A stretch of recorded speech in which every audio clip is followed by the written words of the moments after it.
Hoje eu quero te mostrar uma das verdades mais duras e mais importantes da Bíblia. Você não é pecador porque peca. Você peca porque já é pecador. Ficou confuso? Quer entender mais? Entender sobre isso muda completamente a forma como vemos a vida, a nós mesmos e a justiça e até a necessidade que temos de Deus. Você já parou para pensar sobre o que é, na verdade, o pecado? Muitas pessoas não entendem realmente o que é o pecado. Pensam apenas em pecados como atos externos isolados. Esse pensamento leva a uma conclusão errada. Por exemplo, quem não comete pecados visivelmente se considera bom ou sem pecado. Mas será que isso é realmente a realidade? O pecado não é apenas o que fazemos, mas o que realmente somos. É uma inclinação interior, uma disposição que nos leva ao erro. E o que isso significa? É que não há neutralidade na vida de uma pessoa. Haverá sempre um peso puxando qualquer pessoa para pecar. É como deixar um carro parado numa subida sem freio. O que vai acontecer? A menos que alguma outra força ou ação atue nele, ele vai descer. Porque há ali uma tendência, uma inclinação, uma força natural que faz com que o carro sem freio desça, o que apenas será interrompido com alguma outra intervenção que não seja natural daquele estado do carro. Nós, seres humanos, somos como este carro. A gente desce e, além de ser uma condição interior, é também uma condição natural de todo o ser humano. Todos nós temos a inclinação, um peso que nos puxa naturalmente para pecar. E pessoal, isso é tão forte dentro de todos nós que pare para pensar. Você já errou pelo menos uma vez na vida? Você já fez isso, certo? Você consegue agora identificar e investigar o nascimento deste erro? Por certo, ele começou com um desejo interior. Mas e esse desejo? De onde veio? Por que você teve ele? Muitas vezes, o que acontece? Os desejos errados nascem dentro de nós mesmos e, na verdade, muitos deles até surpreendem a nossa racionalidade. A gente pensa, nossa, de onde que veio esse pensamento? De onde que isso veio parar dentro de mim? De onde que ele entrou? Mas, na verdade, ele simplesmente brotou, nasceu de dentro de você. Ele nasce de dentro de mim. Ele simplesmente mora dentro de nós. Esses pensamentos errados que brotam dentro de nós, eles vêm daquilo que nós chamamos do nada. Eles brotam, nascem diretamente de dentro de nós, sem pedir licença, muitas vezes sem autorização. Eles realmente não são nada democráticos. Uma outra ideia errada com relação ao pecado tem aquele pensamento já mencionado de que se eu fizer exteriormente coisas boas e louváveis, eu não cometi pecado. Veja, o pecado tem 3 possibilidades de ocorrer. Primeiro, fazer exteriormente uma ação que seja errada, certo? Isso é pecado. Segundo, fazer o que é certo, mas com as motivações erradas, isso é pecado. E também fazer o que é errado com as motivações certas, isso também é errado. Jesus fala em Mateus 5, dos versos 21 e 22 e dos versos 27 ao 28, que a ira ela é condenada já como o próprio homicídio. A cobiça ela já é condenada como o próprio adultério em si. Mas aí você fala, mas eu só fiquei com raiva da pessoa, mas eu não falei nada. Eu desejei, mas não coloquei em prática. E eu digo que, beleza, menos mal, claro, porque existem níveis diferentes, sim, de pecados, mas ainda assim foi um mal, foi um pecado. E mais, pecado não tem a ver apenas com culpa, presta atenção nisso, olha só, no sentido de que se eu cometi um ato errado, mas eu não tive culpa, isso não é pecado.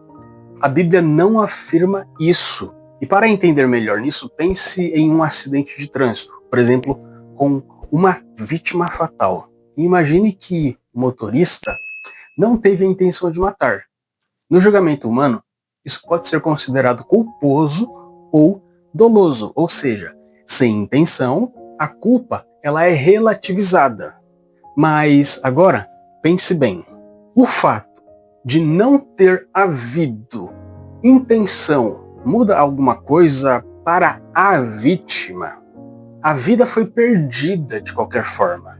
A consequência vai permanecer. A tragédia já está feita. E é assim que o pecado é diante de Deus. O nosso erro não é avaliado apenas pela nossa intenção ou pelo quanto tínhamos consciência dele. O ponto central aqui não é a ótica de quem comete o ato, mas sim de quem foi ofendido. E no caso do pecado, o ofendido é o próprio Deus. Portanto, mesmo quando alguém age sem intenção, ainda assim há a ofensa contra o Criador.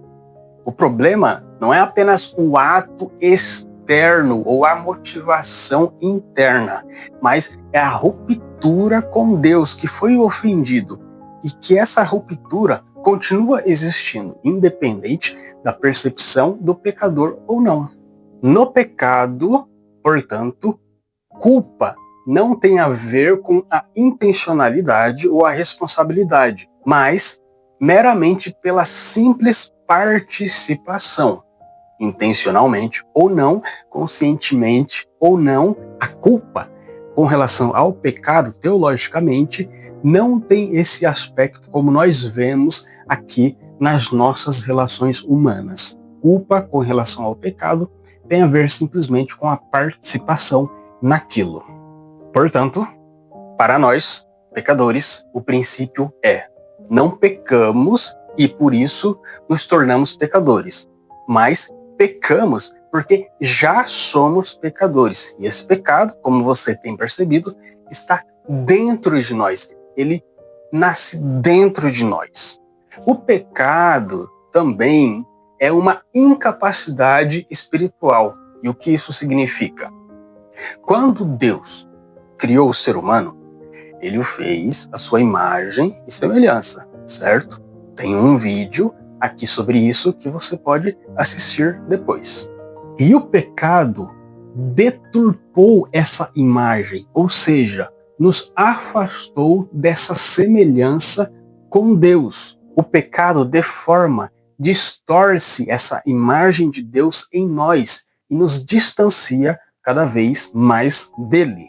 E uma das implicações disso é que a habilidade do ser humano de julgar, discernir o que é certo e o que é errado está, portanto, totalmente comprometida. Lembremos, Deus, única e exclusivamente, é o padrão perfeito de discernimento e julgamento do que é certo, correto ou errado. E, à medida que nos afastamos, à medida que estamos longe dele, essa habilidade fica cada vez mais comprometida.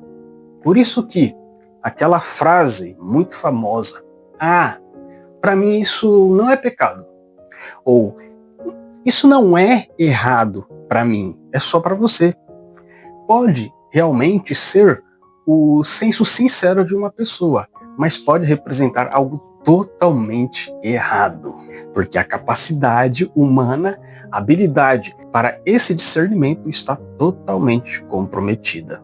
Somos dependentes, então, para isso, de algo superior a nós que não está limitado e não tem esse senso comprometido, que é o próprio Deus.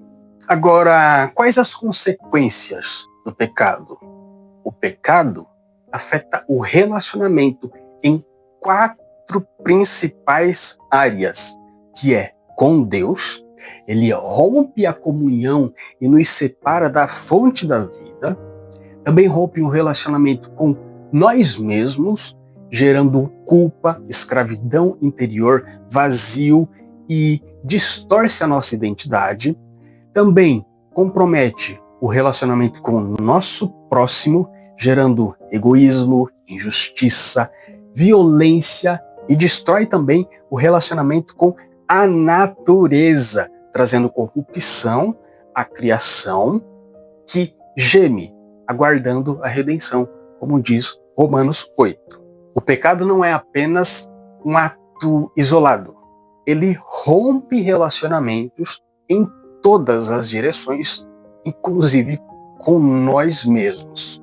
E qual é a gravidade do pecado? Pessoal, o pecado é extremamente grave, é aquilo que de mais grave existe em toda a realidade.